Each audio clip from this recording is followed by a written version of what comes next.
Fala galera, aqui é Júlia Pinto, eu sou jornalista e colaboradora aqui no canal FluNews. Tá começando mais um Rapidinhas com Júlia Pinto. Eu venho trazer pra vocês algumas novidades e algumas notícias que rolaram desde a última semana pra cá. Vamos lá? Então, gente, tô sumida, né? Eu sei, mas o corona aconteceu na minha vida e aí agora eu fico trabalhando home office e parece que trabalhar home office a gente trabalha 5 vezes mais do que ir pro seu trabalho, né? Pois é, mas vamos lá. Eu trouxe pra vocês algumas notícias do que está rolando por aí. A gente soltou no nosso site uma enquete lá no FluNews perguntando se o time de 2012 seria superior ao time de 2010. O que vocês acham? Quem não votou lá na enquete, vota aqui embaixo, que eu quero saber o que vocês acham. Mas o time que votou foi o de 2012.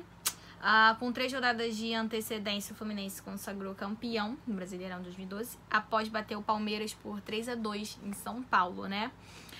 Em uma atuação perfeita de Fred, que marcou 2 gols, sendo deles o gol que sacramentou o título e teve papel fundamental. Foi uma campanha irretocável pelo comando do Abel. Ai, Abel. Vamos fazer aqui um minuto de silêncio pro Abel, né, gente? Ai, mas enfim. O Fluminense terminou a competição com 77 pontos.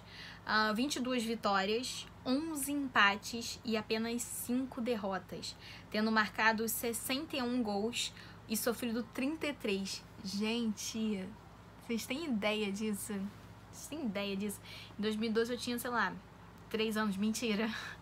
Eu era muito nova. Ai, mas saudades, ainda assim. Tá bom? Então tá bom.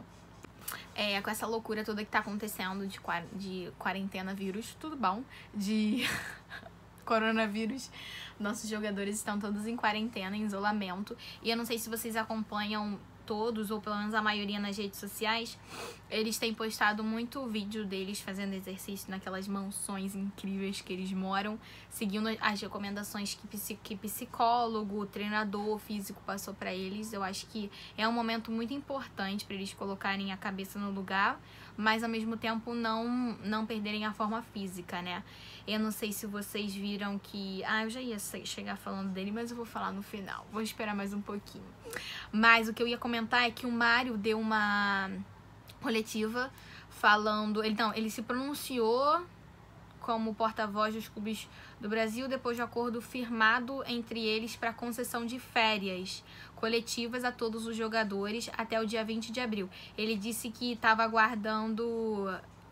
ele sinalizou que os clubes estavam aguardando uma ajuda do governo federal por causa dos salários dos jogadores, né?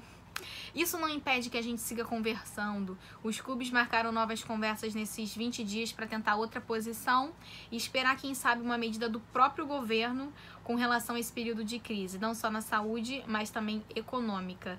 Além disso, o presidente ele ressaltou a importância da manutenção do calendário brasileiro e afirmou que na reunião com a CBF ficou claro que a ideia é manter o brasileiro no formato atual e ainda disputar os jogos restantes do estadual. Saiu no FluNews uma matéria, né, que alguns funcionários do Fluminense aceitaram a redução de 15% do salário deles.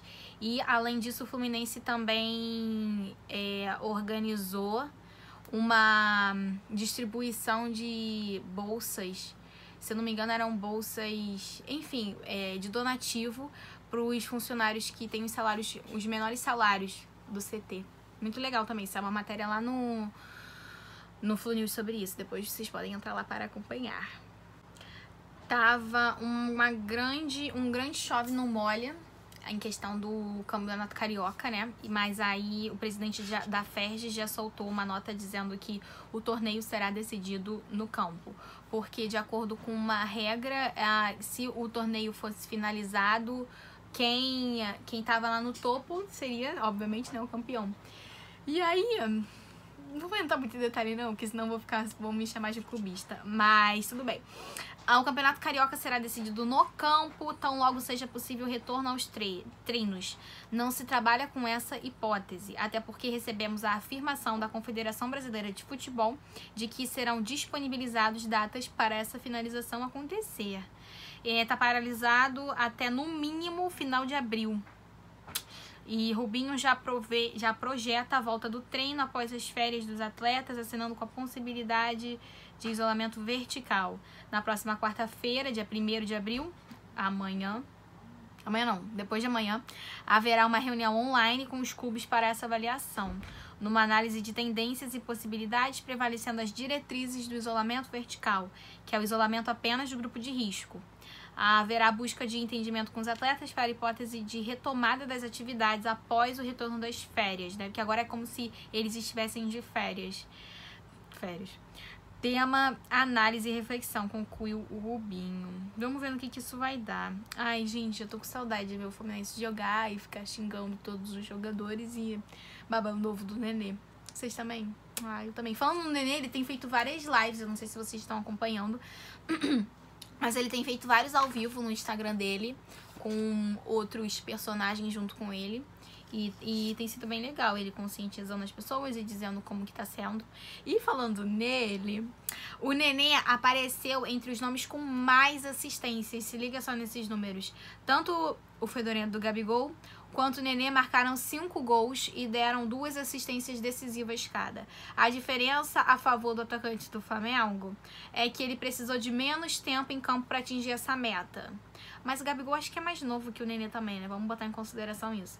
Gabriel precisou de 138 minutos em campo para gerar um lance decisivo e o Nenê 163 para cada um de seus 7 lances. Nenê, eu adoro ver o nome dele por aí, mas não junto desse fedorento, mas tudo bem, acontece, né? Vamos falar sobre outra coisa boa, Fred, tudo bom? Vamos falar sobre outra coisa boa, Fred de volta sobre volta ao Flu. Vou falar sobre o Fred e falar também sobre o Fernando Henrique. Hoje eu subi uma matéria sobre ele. São 2 jogadores que estão... O Fred não posso nem falar sobre porque já é um assunto que tá em voga, né? Mas o Fernando Henrique, pelo menos, ele foi se pronunciar dizendo que ele gostaria muito de acabar a carreira dele no Fluminense. Achei isso muito bacana. Falou também um pouco sobre o Thiago Silva, que já tinha sido... há um tempinho atrás, quando ele foi comprado pelo Milão, ele já tava tudo assinado pra ir pra lá. Mas ainda assim ele ainda estava preocupado se o Fluminense ia cair ou não. E aí o Fernando Henrique disse que isso era o que torna ele um cara... Não é diferente a palavra que ele usou, não. Era uma outra palavra lá, mas elogiando o cara. E é muito bacana também, porque não sei se vocês acompanham, vira e mexe, o Thiago Silva tá postando coisa do Fluminense na internet e torcendo. Ele é um cara também excepcional. Mas aí eu tava falando do Fernando Henrique. O Fernando Henrique disse que ele gostaria de acabar a carreira dele no Fluminense. Comentou sobre o jogo contra o LDU no Maracanã, os pênaltis, choro, um momento muito triste, difícil pro torcedor. Mas enfim, e aí... queria chegar no Fred. O Fred também disse a mesma coisa, que ele queria... Não, mas não que ele não disse que queria encerrar a carreira no Fluminense. Ele disse que se ele não voltar pro Fluminense, ele para. Isso foi bem chocante. Ele disse, tô resolvendo a parada lá no Cruzeiro, né? Que tem muita coisa atrasada aí. Depois desse ano ruim aí, nossa, tem muita coisa atrasada lá. Tentei fazer um acordo, não deu certo, e tive que acionar a justiça e tô aguardando. Aí um jogador até brincou dizendo, se não der certo lá, vem pro São Paulo, tá faltando gente pra botar a bola pra dentro. E o Fred foi direto, se não der certo eu paro. Mas gente, olha só, a gente com esse período aí de isolamento e tal, tem sido bem complicado, né, pra todos nós. E aí a gente tem feito enquete no site, no nosso Twitter. Se você ainda não segue nosso Twitter, fica ligado no nosso Twitter, que a gente tá sempre postando algumas novidades por lá. E comentem aqui embaixo sobre o que vocês querem me ouvir falar, sobre alguns temas pra eu trazer pra cá também. Porque a maioria das matérias que tem saído agora, que a gente tem feito, é a respeito dessa questão do campeonato, como que vai ficar o campeonato. E também sobre alguns jogadores, sobre o que eles estão falando, do que tá acontecendo. Ou o jogador que não tá mais no Fluminense querendo voltar pro Fluminense. Mas é isso. Esse foi o da semana, os últimos da semana que eu peguei, semana passada pra cá. Então comentem aí embaixo o que vocês querem me ouvir falar, tá? Comenta de preferência sobre o Nenê, que eu gosto de falar sobre o Nenê. Tá, gente? Se inscreve aqui no canal, dá um like nesse vídeo, compartilha com os amigos. E mesmo com um flamenguista, não compartilha com flamenguista não, porque eu não gosto de comentário de flamenguista aqui embaixo, não. Mas me irrita um pouco. Mas compartilha com os amigos, tá bom? Até a próxima, gente.